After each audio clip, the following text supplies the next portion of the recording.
안녕하세요. 나담 인문학교를 운영하고 있는 안상현입니다. 오늘 그 애니어그램 관련된 내용 중에서 날개, 날개와 화살표에 대해서 좀 정리를 좀 해보려고 하는데요.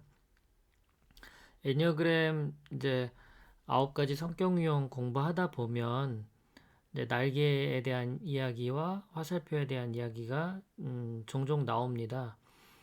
이제 기본 유형만 이제 알고 있다 보면 이 날개 영향과 화살표 영향으로 인해서 그 사람의 이제 기본 유형이 자꾸 바뀌는 것처럼 보이는데요. 실제 기본 유형의 변화는 없는데 날개를 씀으로 인해서 그 사람의 그 행동 방식에서 영향을 좀 받게 되고, 그리고 화살표의 영향으로 인해서 이 사람이 얼마나 그 집착으로부터 벗어나 있는지, 그리고 그 집착을 더 이렇게 꽉 잡고 있는지, 그런 것들을 좀 볼 수 있습니다. 그렇다 보니까 기본 유형이 좀 헷갈려 보일 수도 있어요. 바뀐 것처럼 보일 수도 있지만 꼭 그렇지만은 않은 거죠.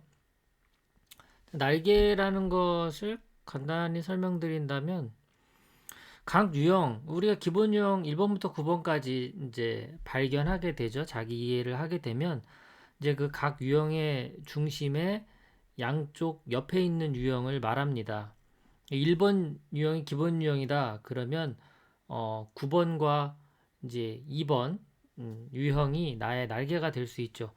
대개는 이건 뭐 확실하게 검증된 건 아니지만 그냥 경험상 시계 방향으로 날개를 많이 쓰는 것 같아요. 1번, 1번이 2번 날개, 2번이 뭔가 3번 날개, 3번이 4번 날개, 뭐 이런 식으로 약간 젊었을 때는 시계 방향으로 좀 쓰다가 나이가 들어가면서 또 반대 방향의 날개를 쓰는 것 같기도 한데 꼭 그렇지는 않지만 그런 경향이 좀 보이기도 해요. 자, 날개를 쓴다라는 거는요, 기본적으로 내가 기본 유형을 이제 쓰는 거는 생존 전략이에요. 9가지 유형 중에 그 한 가지 유형을 사용함으로 인해서 나의 생존을 높이는 건데, 날개는 이제 내가 기본 유형만 갖고는 안 된다라는 거를 깨닫게 되면서 대개가 양쪽 옆에 있는 유형 중에 하나를 가져다가 나의 생존 전략을 높이기 위한 방식으로 쓰게 돼요. 그래서 이 날개를 쓰게 되면 우리 그 느낌과 행동에 영향을 끼칩니다. 날개를 더해서 쓴다라는 것은 어떤 의미냐? 내 기본 유형이 있죠. 내 1번 유형이다. 그러면 장형, 힘의 중심이 장형이고 내가 기본 유형 1번 유형의 성격이 있어요. 그리고 행동 방식 면에서는 이제 공격형이죠. 1번은. 이제 그게 중심이 있는데 여기에 날개를 쓰는 영향을 받는 거예요. 내가 2번 날개를 쓴다. 그러면 2번은 가슴형이잖아요. 가슴형에 이제 영향을 받고, 그리고 2번 성격 유형의 특징이 있죠. 그리고 2번은 행동 방식이 의존형이죠. 그리고 그 세 가지 에너지가 이제 보완돼서 쓰니까 자칫 보면 좀 달라 보이죠. 심하게는 날개를 더 강력하게 쓰는 분들 중에 자기 기본 유형을 착각할 정도로 날개를 쓰기도 해요. 1번인데 2번 날개를 강력하게 이렇게 막 쓰다가 보면 뭐 검사지도 해보고 이야기도 나누다 보면 자기는 이제 2번 기본 유형이 2번 같다 이제 이렇게 생각을 했는데 나중에 그런 고착과 격정 이런 것들 방어 기제 회피 여러 가지를 더 종합적으로 관찰하고 탐색하다 보니까 자기가 원래는 1번 유형인데 2번 날개 영향을 받아서 이제 그런 어, 착각이 일어난 것이구나라는 것을 알게 되기도 합니다. 그래서 날개를 이제 정리를 하자면 날개는 내 기본 유형 양쪽 옆에 있는 유형 중 하나인데 그것을 쓰는 이유는 무엇이냐? 내가 생존 전략을 더 높이려고 하는 것이다. 그래서 나타나는 영향은 무엇이냐? 나의 느낌과 행동에 이 날개가 영향을 준다. 더 구체적으로는 나의 기본 유형인 힘의 중심과 내 성격 유형이 있는데 여기에 날개의 힘의 중심과 성격 유형 또 행동 방식이 영향을 주어서 변형이 된다. 이렇게 이해하시면 될 것 같아요.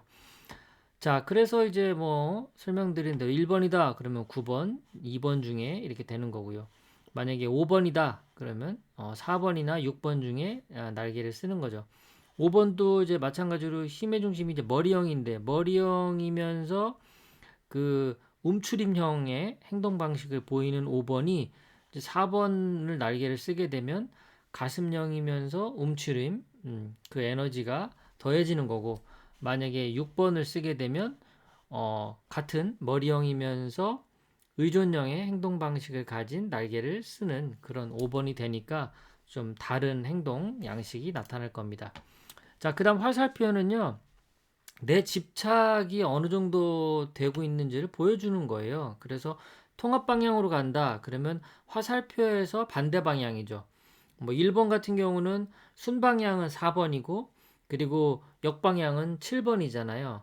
그러니까 1번 입장에서는 7번으로 화살표가 이제 그 방향으로 가고 있다는 건 내면의 본질로 다가가는 통합 방향이다라고 볼 수가 있는 거예요. 화살표의 역방향.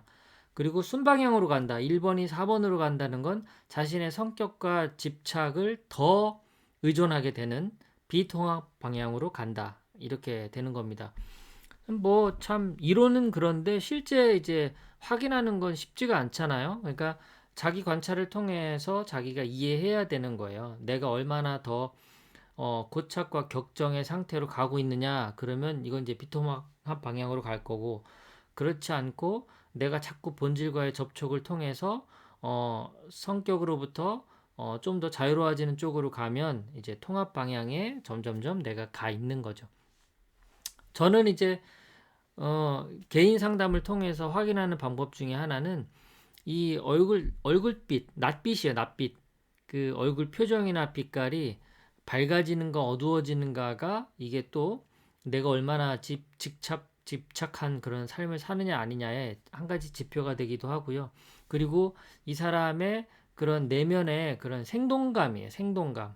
뭔가 하고자 하는 게 있고, 의지도 있고, 활동력도 있고, 그런 호기심도 있고, 뭐 이런 여러 가지 내면의 생동감이 얼마나 많이 채워져 있는가. 뭐 충만감 이런 거는 뭐 아주 좋은 지표죠. 이건 이제 통합 방향으로 갔을 때 대표적으로 나타나는 게 충만감이죠. 뭐 사랑, 평화, 지혜 뭐 이런 진리를 표현할 수 있는 그 많은 가치들 이런 것들은 다 내가 통합 방향에 가 있는 거고요. 그리고 비통합 방향에 가 있다 그러면 내 성격이 더 고착화되는 거예요. 나의 신념이 더 고착화되는 거예요. 나의 기준과 원칙이 더 확고해지는 쪽으로 가는 건 비통합 방향. 이렇게 설명드릴 수가 있을 것 같습니다. 자, 그래서 이제 1번 입장에서는 이제 화살표 역방향인 이 7번 여기에 화살표가 많이 가 있으면 이 긴장되고 경직되어 있던 1번이 상당히 여유로워지죠. 근데 반대로 이제 더 집착을 하게 되면 이제 이 4번으로 향하게 되면서 뭔가 더 비판적이고 더 시니컬하고 더 원칙적이고 더 외골수적인 뭔가 통합적이지 못하고 융통성이 없는 그런 현상들이 나타나게 되는 겁니다. 자, 이렇게 우리가 통합 방향으로 간다라는 건 쉽게 생각을 하면 머리, 가슴, 장, 이 힘의 중심 세 개가 통합되는 방향으로 간다라는 것을 뜻하는 겁니다. 우리가 그러면 세 힘의 중심이 통합됐다라는 걸 어떻게 알 수 있느냐? 머리가 맑아져요. 통합되면. 특히 머리형이 머리가 맑아집니다. 그리고 가슴형은 마음이 편안해져요. 내가 머리도 쓰고 이 본능도 쓰게 되면 마음이 편안해져요. 그리고 행동은 적극적인 사람이 됩니다. 충동적인 게 아니에요. 충동적인 게 아니라 뭔가 내가 생각을 행동으로 옮기는 굉장히 활기차고 적극적인 이런 사람이 돼요. 맑은 머리, 편안한 마음, 그리고 생각을 행동으로 옮기는 적극적인 사람이 됐다라는 건 내가 현재 집착을 내려놓고 본질과 더 가까이 다가가고 있다. 이렇게 설명드릴 수 있고, 화살표로 하자면 통합 방향에 계속해서 머물러 있다. 이렇게 설명드릴 수 있을 것 같습니다. 오늘은 애니어그램에서 날개와 화살표에 대한 내용을 정리해 봤습니다. 고맙습니다.